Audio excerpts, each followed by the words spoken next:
Keluarga gue, mama gue nangis menyesal itu, dan bapak gue ngamuk mau gebukin gue, tapi kakak gue pun marah.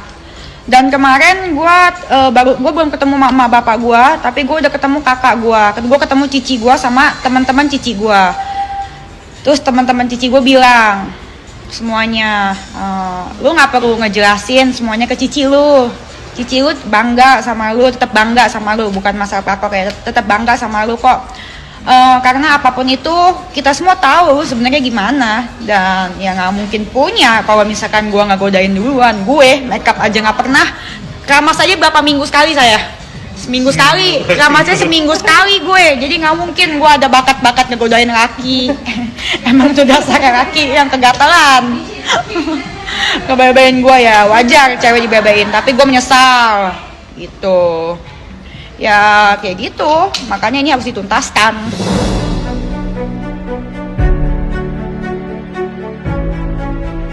Posko pengaduan tayangnya lusa. Jadi malam ini Pingkan Mambo, apa mau posko pengaduan dulu? Apa Pingkan Mambo dulu? Terserah lu orang, gue voting ya.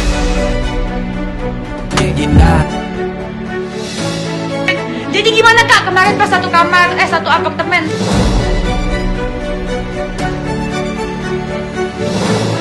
Rambut itu karena patah, karena bleachingan. Gue aja nyesel, gue pengen rambut gue panjang kembali. Jadi kalau rambut tuh panjang yang dipotong, nyesel nanti. Itu kecuali emang gara-gara udah bosen pengen ganti gaya rambut, nggak apa-apa. Kalau gue kemarin terpaksa.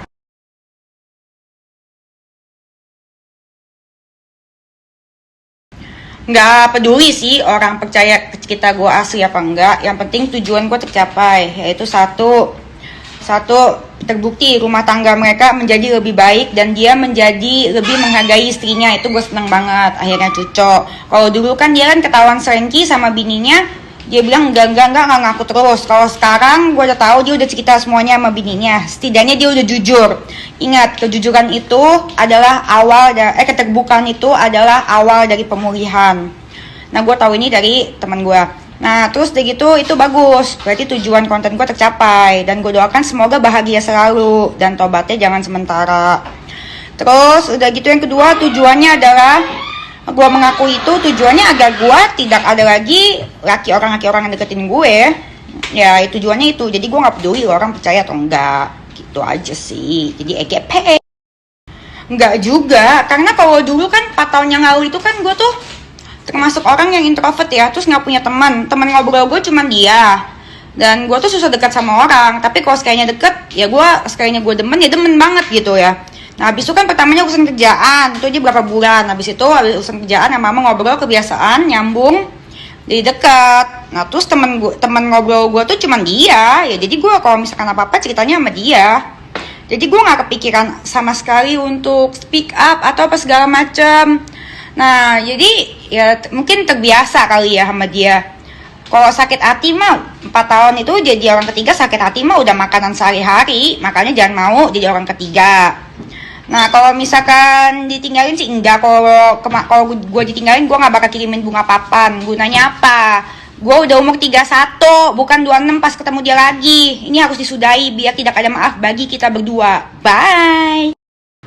Kelemahan apa? Kelemahan gue. Kalau kelemahan gue nggak tahu apa ya, gue orangnya susah nyambung, susah deket sih sama orang, karena gue kan bukan tipe yang bisa ngerayu. Gue bukan tipe yang hai sayang gini yang ngomongnya halus gitu, nggak bisa. Kalau gue orangnya dari dulu ngomongnya sedikit sama belak-belakan. Kalau misalkan telepon aja nanya lagi ngapain lo gitu, gue mah. Dan kok nggak bisa ngerayu. Tapi kelemahan gue adalah ketika kalau jadi deketinnya lama, gue udah nyaman, itu jadi kelemahan gue. Kadang-kadang apa aja nurut gitu. Itu namanya mungkin manusiawi ya. Itu yang gue bilang katanya, ketika hati bermain logika itu mati gitu menurut gue. Terus sama ini satu lagi, gue paling demen tuh sama cowok atau temen lah. Ini bukan cowok aja, kalau misalkan ngajarin gue, bisa membimbing gue ke arah yang lebih benar. Apalagi kalau masalah bisnis, gue paling demen kalau diajarin masalah bisnis. Pasti gue senang, nyaman gitu. Ya iya, kalau gue ngoceh-ngoceh tuh berarti masih speak up, itu berarti itu tandanya semua masih aman, terkendali. Yang kalian harus curiga itu ketika saat gue diem. Kalau saat gue diem berarti jangan-jangan gue udah, jangan-jangan gue masih jadi pelakor. Kenapa pelakor itu pada nggak mau speak up dan pada kenapa pelakor-pelakor itu pada kebanyakan nggak mau speak up? Karena satu, takut sanksi sosial. Yang kedua, takut laki orang nggak ada lagi yang mau. Karena kerahasiaannya laki orang ini merasa tidak terjamin. Kalau gue mah speak up karena memang beneran mau tobat dan supaya kagak ada laki orang lagi yang deketin gue. Jadi gue nggak takut dengan konsekuensi itu. Dan kalau misalkan dihujat sama netizen, ya karena gue salah, memang salah. Dan tapi gue mau mengakui kesalahan gue dan gue berani ngomong speak up karena gue tidak akan mengulangi kesalahan yang sama gitu. Karena jadi orang ketiga itu tidak baik.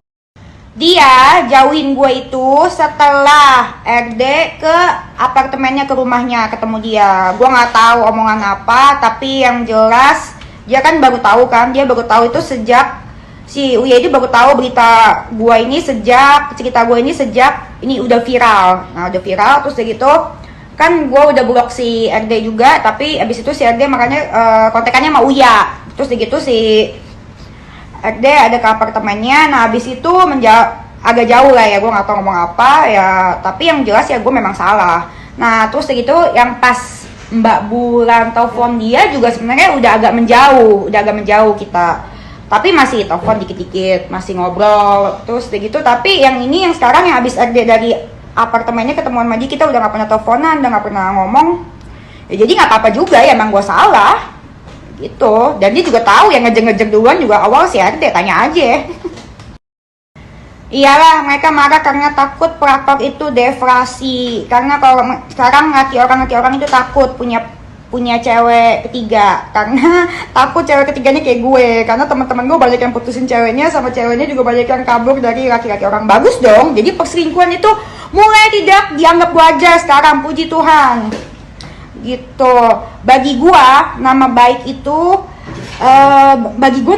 nggak penting, mendingan perilaku yang baik, mendingan nama buruk tapi perilaku baik, hati baik daripada nama baik tapi hatinya tidak baik. Apalah guna nama baik tapi kalau misalkan hatinya tidak baik alias berangsat, ya kan alias bejat, mendingan mana?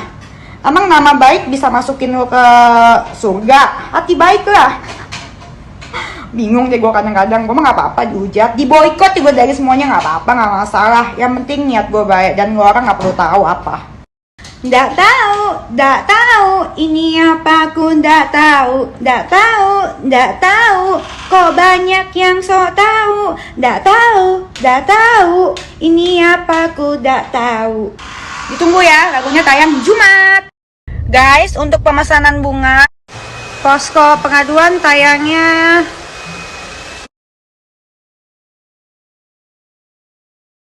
lusa. Jadi malam ini Pingkan Mambo, apa mau posko pengaduan dulu? Apa Pingkan Mambo dulu? Terserah orang, gue voting ya. Keluarga gue, mama gue nangis menyesal itu, dan bapak gue ngamuk mau gebukin gue, tapi kakak gue pun marah. Dan kemarin gue belum ketemu mama bapak gue, tapi gue udah ketemu kakak gue ketemu cici gue sama teman-teman cici gue. Terus teman-teman cici gue bilang semuanya, lu nggak perlu ngejelasin semuanya ke cici lu bangga sama lu, tetap bangga sama lu, bukan masalah pelakor ya, tetap bangga sama lu kok. Karena apapun itu kita semua tahu sebenarnya gimana, dan ya nggak mungkin punya kalau misalkan gue nggak godain duluan. Gue makeup aja nggak pernah, keramas aja berapa minggu sekali saya, seminggu sekali, keramasnya seminggu sekali gue, jadi nggak mungkin gue ada bakat ngegodain laki. Emang itu dasar laki yang kegatalan. Ngebebain gue ya wajar cewek dibebain, tapi gue menyesal gitu. Ya kayak gitu, makanya ini harus dituntaskan.